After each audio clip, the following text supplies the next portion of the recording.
in China. We've had a negotiation going on for about 2 days. It's going extremely well. Who knows what that means, because it only matters if we get it done, but we're very much working very closely with China and President Xi, who I respect a lot. Very good relationship that we have. And we're a lot closer than we ever were in this country with having a real trade deal. We're covering everything, all of the points that people have been talking about for years that said couldn't be done, whether it was theft or anything. The unfairness. We've been losing, on average, $375 billion a year with China. A lot of people think it's $506 billion. Some people think it's much more than that. We're going to be leveling the playing field. The tariffs are hurting China very badly. They don't want them, and frankly, if we can make the deal, it'd be my honor to remove them. But otherwise, we're having many billions of dollars pouring into our treasury. We've never had that before with China. It's been very much of a one-way street. So that's happening, and the relationship with China is very good, but I think they finally respect our country. They haven't respected us for a long time, not for a long time. The UK and the US, as you probably have been seeing and hearing, we're agreeing to go forward and preserve our trade agreement. You know all of the situation with respect to Brexit and the complexity and the problems, but we have a very good trading relationship with UK, and that's just been strengthened further. So with the UK, we're continuing our trade, and we are going to actually be increasing it very substantially as time goes by. We expect that the UK will be very, very substantially increased as it relates to trade with the United States. The relationship there also is very good. We have a lot of great announcements having to do with Syria and our success with the eradication of the caliphate, and that'll be announced over the next 24 hours, and many other things. A lot of positive things are going on. We're working on a summit, and you know all about the summit. It'll be in Vietnam, Hanoi, and we'll be meeting in Hanoi. I think a lot of you will be going, I suspect. And I hope we have the same good luck as we had in the first summit. A lot was done in the first summit. No more rockets going up, no more missiles going up, no more testing of nuclear. Get back our remains, the remains of our great heroes from the Korean War. And we got back our hostages. But we hope we're going to be very much equally as successful. I'm in no rush for speed. We just don't want testing. The sanctions, as you know, remain. Everything is remaining. China's been helping us, and Russia's been helping us. And South Korea, I think you can say, has been, we've been working very closely with South Korea, with Japan. But China, Russia on the border have really been at least partially living up to what they're supposed to be doing, and that's okay, as per the United Nations. So we will have a meeting on the 27th and 28th of February, and I think that will be a very successful, and I look forward to seeing Chairman Kim. We have also established a very good relationship, which has never happened between him or his family and the United States. They have really taken advantage of the United States. Billions of dollars has been paid to them, and we won't let that happen. But we think that North Korea and Chairman Kim have a tremendous potential as an economic force, economic power. Their location between South Korea and then Russia and China, right smack in the middle, is phenomenal. And we think they have a great chance for tremendous economic prosperity in the future. So I look forward to seeing Chairman Kim in Vietnam. Today I'm announcing several critical actions that my administration is taking to confront a problem that we have right here at home. We fight wars that are 6,000 miles away, wars that we should have never been in many cases, but we don't control our own border. So we're going to confront the national security crisis on our southern border, and we're going to do it one way or the other. We have to do it. Not because it was a campaign promise, which it is. It was one of many, by the way, not my only one. We're rebuilding the military. Our economy is thriving like never before. You look at other economies. They're doing terribly, and we're doing phenomenally. The market is up tremendously today. Not that that's anything, but, you know, because I'll go back in and they'll say, oh, the market just went down. But the market is getting close to the new highs that we created. We have all the records. We have every record, but we're getting close to that point again where we'll create new records. So our country is doing very well economically, and we've done a lot. But one of the things I said I have to do and I want to do is border security, because we have tremendous amounts of drugs flowing into our country, much of it coming from the southern border. When you look and when you listen to politicians, in particular certain Democrats, they say it all comes through the port of entry. It's wrong. It's wrong. It's just a lie. It's all a lie. They say walls don't work. Walls work 100%. Whether it's El Paso, I really was smiling because the other night I was in El Paso. We had a tremendous crowd. And I asked the people, many of whom were from El Paso, but they came from all over Texas. And I asked them, I said, let me ask you, as a crowd, when the wall went up, was it better? You were there, some of you. It was not only better, it was like 100% better. You know what they did. But that's only one example. There are so many examples. In El Paso, they have close to 2,000 murders right on the other side of the wall. And they had 23 murders. It's a lot of murders. But it's not close to 2,000 murders, right on the other side of the wall in Mexico.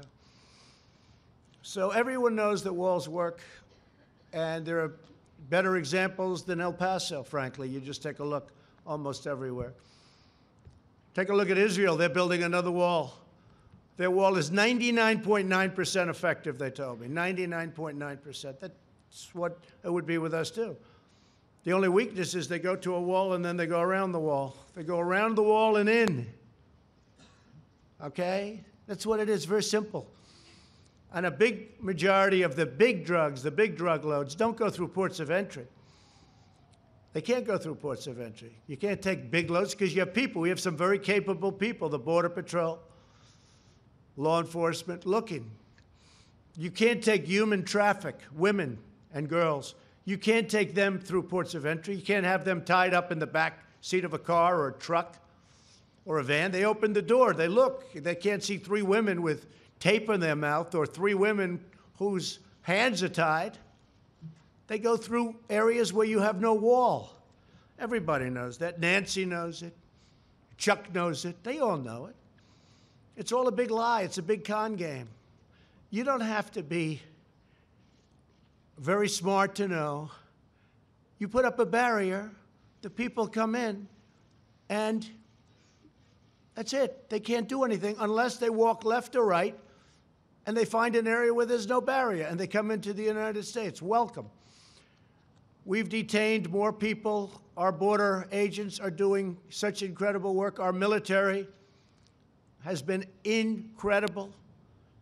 We put up barbed wire on top of certain old walls that were there. We fixed the wall and we loaded up with barbed wire. It's very successful.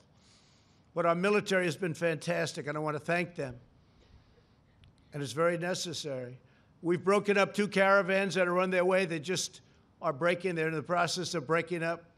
We have another one that we haven't been able to break up yet. We've been actually working with Mexico much better than ever before. I want to thank the president. I want to thank Mexico. They have their own problems. They have the largest number of murders that they've ever had in their history. Almost 40,000 murders. 40,000. And they got to straighten that out, and I think they will. But I just want to thank the president because he's been helping us with these monstrous caravans that have been coming up. We had one that was up to over 15,000 people. It's largely broken up. Others have gotten through. And in Tijuana, you have a lot of people staying there. If we didn't have the wall up and if we didn't have the wall secured and strengthened, They would have walked right through. They'd be welcome to the United States. One of the things we'd save just a tremendous amount on would be sending the military. If we had a wall, we don't need the military because we'd have a wall. So I'm going to be signing a national emergency. And it's been signed many times before. It's been signed by other presidents. From 1977 or so, it gave the presidents the power. There's rarely been a problem. They sign it. Nobody cares. I guess they weren't very exciting. But nobody cares. They sign it for far less important things in some cases, in many cases. We're talking about an invasion of our country with drugs, with human traffickers, with all types of criminals and gangs. We have some of the greatest people I know. They've been with me from the beginning of my campaign, almost from the first week, the angel moms. Unfortunately, we have new angel moms. One incredible woman just showed me her daughter, who we're talking about killed in the year of 18. I said, I haven't seen you before. She said, no, I'm new. I said, that's too bad. It's too bad. It's so sad. Stand up just for a second. Show how beautiful your girl was.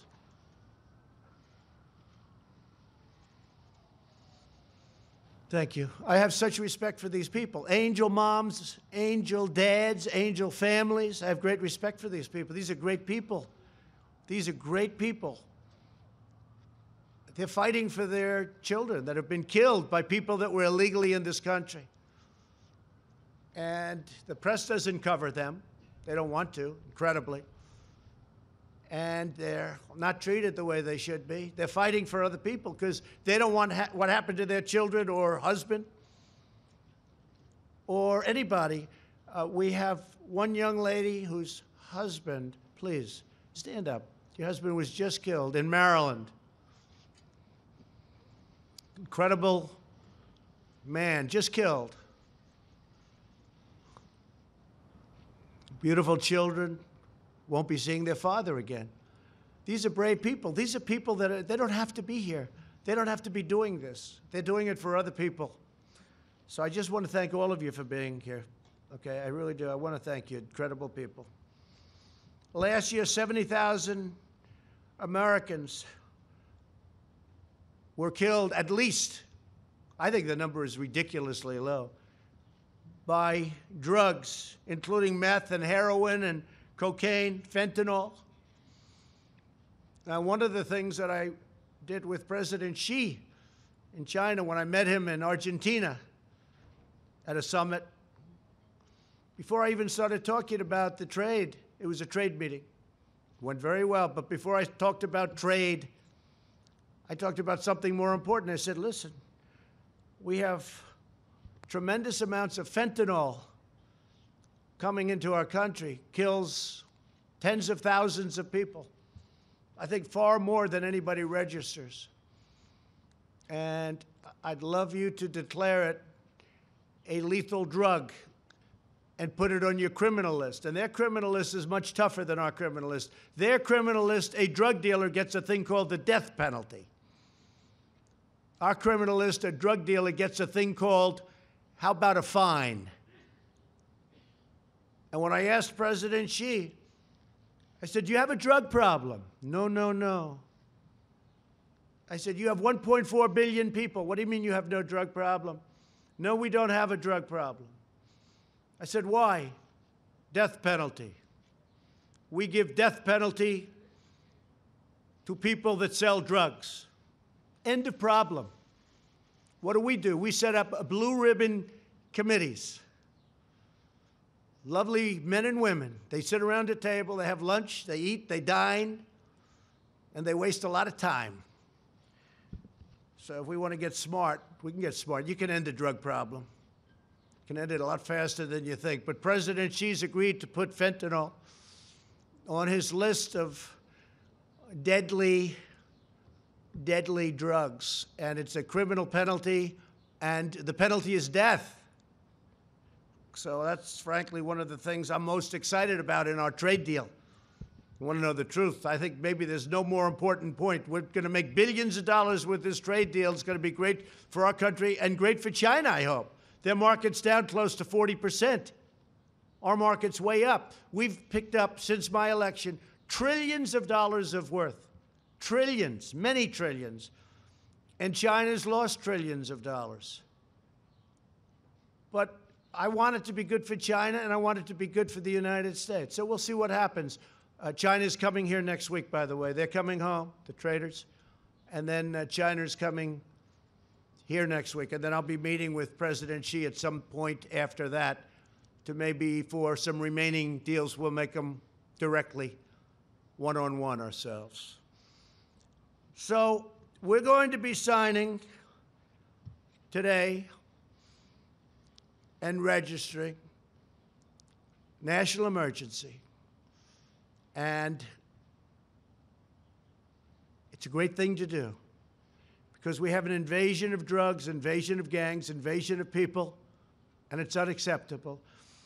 And by signing the national emergency, something signed many times by other presidents, many, many times. President Obama, in fact, we may be using one of the national emergencies that he signed having to do with cartels, criminal cartels. It's a very good emergency that he signed, and we're going to use parts of it in our dealings on cartels. So that would be a second national emergency, but in that case, it's already in place. And what we really want to do is simple. It's not like it's complicated. It's very simple. We want to stop drugs from coming into our country. We want to stop criminals and gangs from coming into our country. Nobody's done the job that we've ever done. I mean, nobody's done the job that we've done on the border.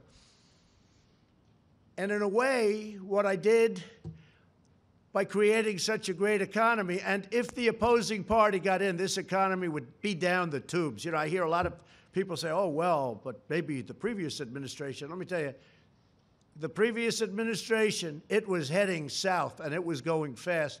We would have been down the tubes. The regulations were strangling our country, unnecessary regulations. By creating such a strong economy, you just look at your televisions or see what's going on today, it's through the roof. What happens is more people want to come. So we have far more people trying to get into our country today than probably we've ever had before.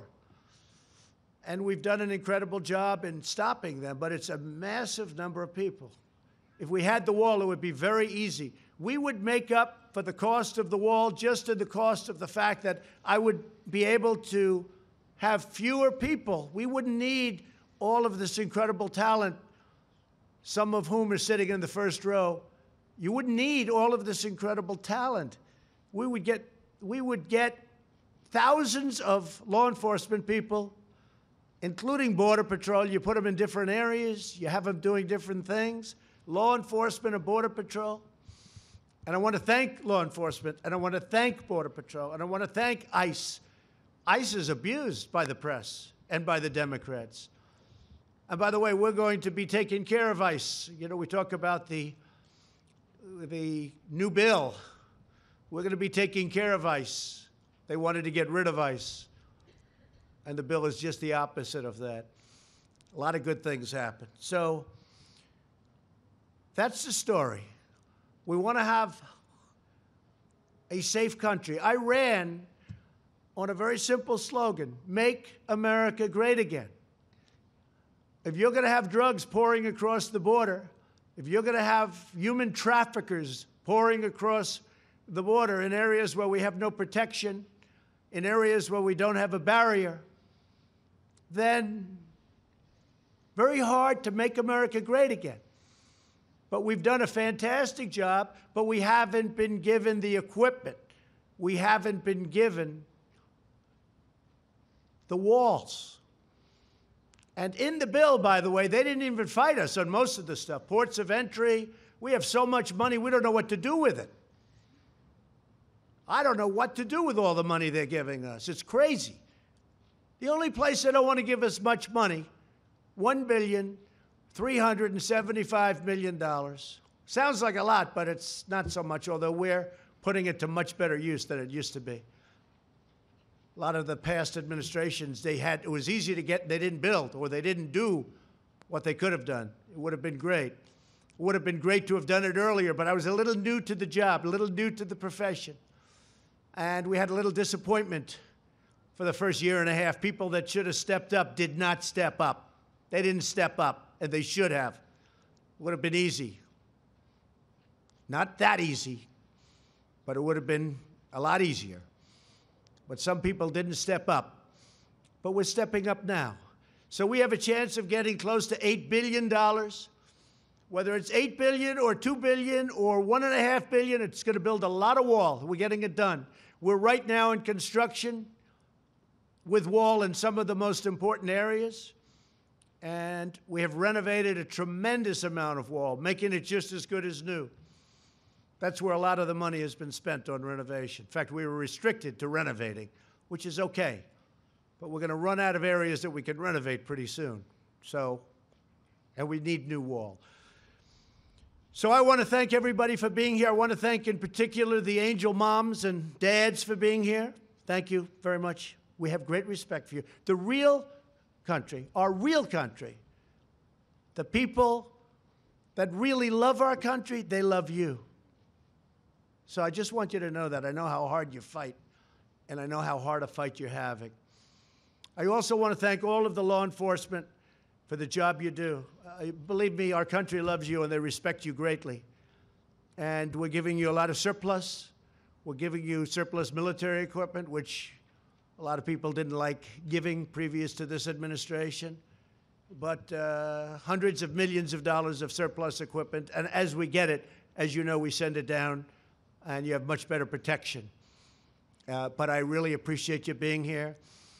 So the order is signed, and I'll sign the final papers as soon as I get into the Oval Office, and we will have a national emergency, and we will then be sued, and they will sue us in the Ninth Circuit, even though it shouldn't be there, and we will possibly get a bad ruling, and then we'll get another bad ruling, and then we'll end up in the Supreme Court, and hopefully we'll get a fair shake, and we'll win in the Supreme Court. Just like the ban, they sued us in the Ninth Circuit, and we lost, and then we lost in the appellate division, and then we went to the Supreme Court, and we won.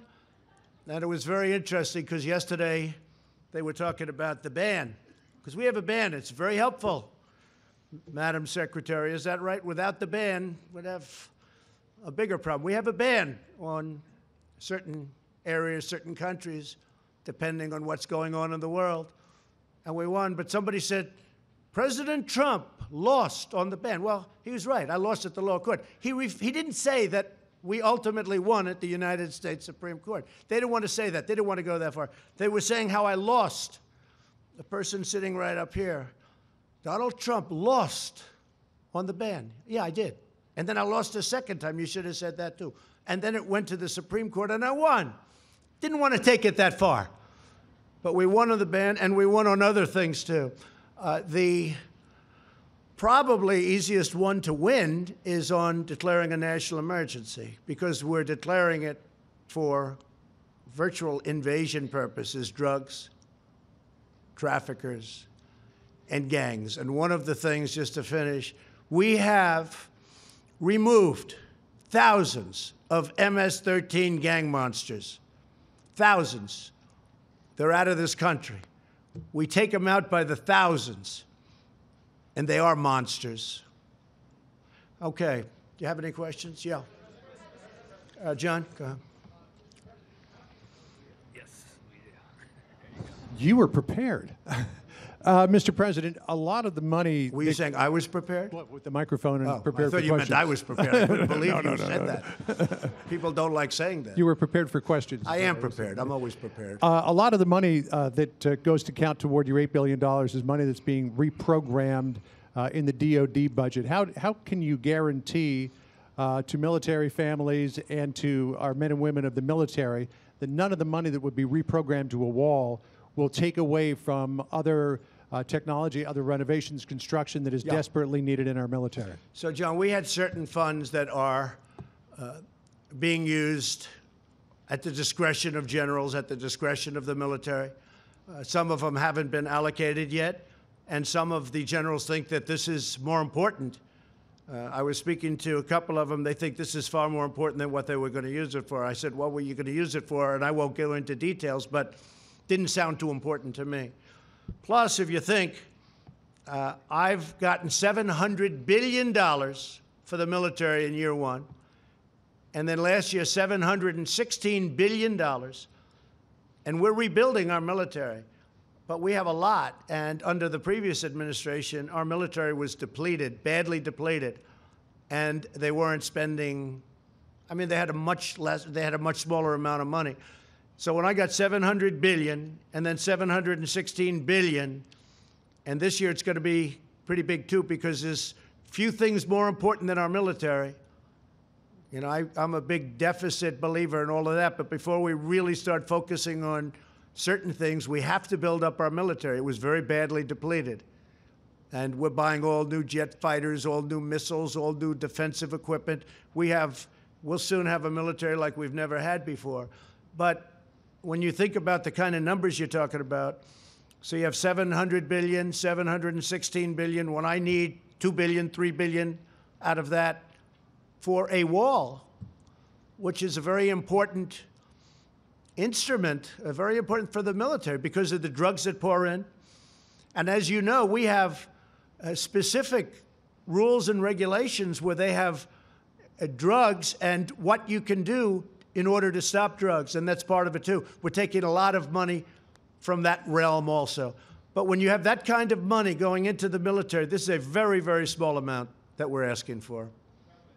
Now, go ahead. Go ahead. ABC, not NBC. I like ABC a little bit more, not much. Come on, ABC. Not much. Pretty close. Mr. President, what do you say to those, including some of your Republican allies, who say that you are violating the Constitution with this move and setting a bad precedent that will be abused by possibly Democratic presidents in the future? Marco Rubio. Well, not too many people, yeah. Not too many people have said that. But the courts will determine that. Look, I expect to be sued. I shouldn't be sued. Very rarely do you get sued when you do national emergency. And then other people say, oh, if you use it for this, now what are we using it for?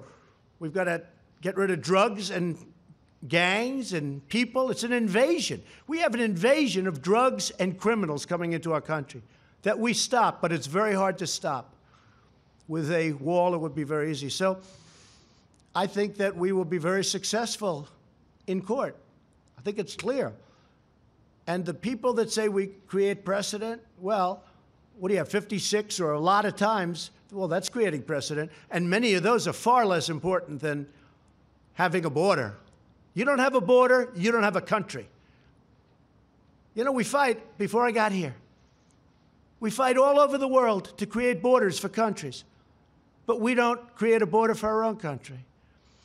So I think what will happen is, sadly, we'll be sued, and sadly, it'll go through a process, and happily, we'll win, I think. Go ahead. Let's go. Let's hear it, NBC. Thank you, Mr. President. I just want to say, when in the past, when President Obama tried to use executive action as it related to immigration, you said the whole concept of executive order, it's not the way the country's supposed to be run. You said you're supposed to go through Congress and make a deal.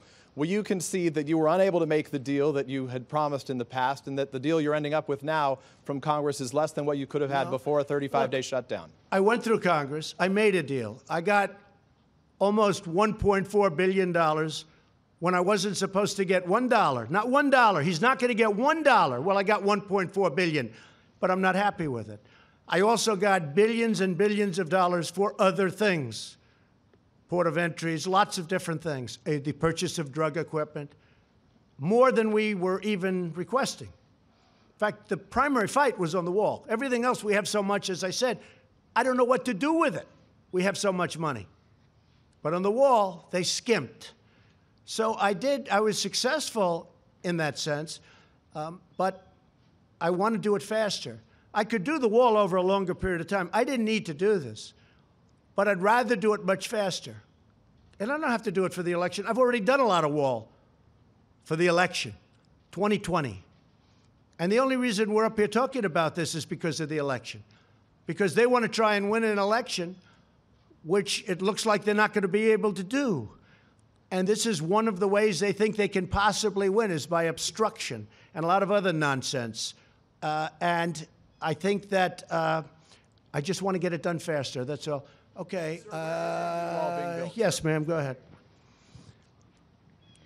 Thank you, Mr. President. Thank Roberta you. Rampton from Reuters. I wanted to ask about China. Do you feel that enough progress has been made in the talks to head off the increase in tariffs scheduled for March 1? Well, you know, you're talking to the wrong person, because I happen to like tariffs, okay? I mean, we're taking in billions and billions of dollars in tariffs from China. And our steel industry now, as an example, we tax dumped steel. Much of it comes from China at 25%. Our steel industry is so vibrant now again. They're building plants all over the United States. It's a beautiful thing. And from a defensive standpoint, and from any standpoint, you need steel. You know, you can do without certain industries. Our country cannot do without steel. So I love tariffs, but I also love them to negotiate. And right now, China is paying us billions of dollars a year in tariffs. And I haven't even started. Now, here's the thing. If we make a deal, they won't have to pay. You know, it'll be a whole different story. They won't be paying that, but we'll have a fair deal. There won't be intellectual property theft.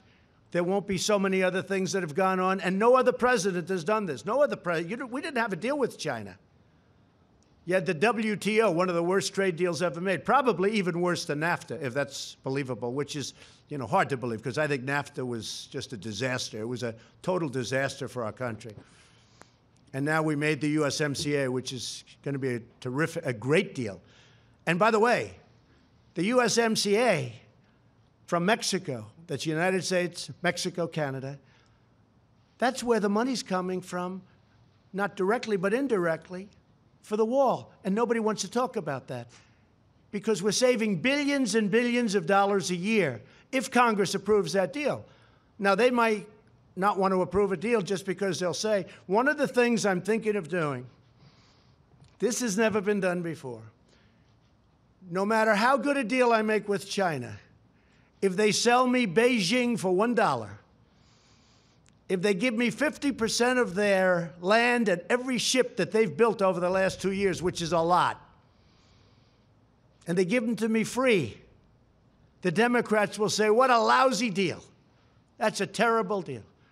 Like ZTE, I got more than $1 billion penalty in a short period of time. And the Democrats said, oh, should have gotten more. When I made that deal, I said, this is incredible. I got over $1 billion penalty, plus they had to change their board of directors. They had to change their top management.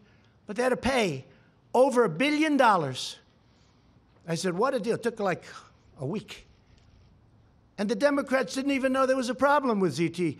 I'm the one that fined them. I'm the one that settled it. Over $1 billion. And President Xi called me, and he said it would be important to him if they could get a deal. And we made a deal, paid like in a short period of time.